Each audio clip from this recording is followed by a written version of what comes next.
شروع اس اللہ کے نام سے جو بڑا مہربان نہایت رحم فرمانے والا ہے۔ السلام علیکم۔ الفاظ زندگی ٹی وی میں آپ سبھی کو خوش آمدید۔ ایک رات کی کہانی سناتا ہوں۔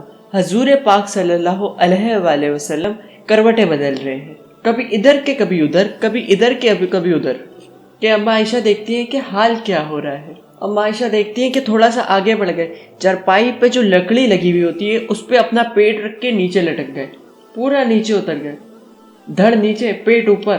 اما عائشہ گھبرا کے اٹھ گئی، کہنے لگی یا رسول اللہ کیا ہوا کیا ہوا؟ آپ اٹھ کے بیٹھ گئے، کہا عائشہ بھوک بہت لگی ہے۔ جس شخص کے لیے جنت کے دسترخوان اترنے کو تیار ہو وہ شخص کہتا ہے عائشہ بھوک بہت لگی۔ کیسی بھوک لگی؟ جس نے چارپائی کے نیچے تک پہنچا دیا۔ تو اما عائشہ رونے لگی، کہنے لگی یا رسول اللہ آپ تو دو جہاں کے سردار ہیں، آپ اللہ سے مانگتے کیوں نہیں ہیں؟ کہا عائشہ نہیں مانگوں گا تو اسی بھوک میں چلا جاؤں گا۔ حضور جانتے ہیں کہ اللہ سے وہ کچھ بھی مانگے تو اللہ منع نہیں کرے گا، لیکن انہوں نے پھر بھی صبر رکھا، اپنی امت کے لیے وہ دعا رکھی۔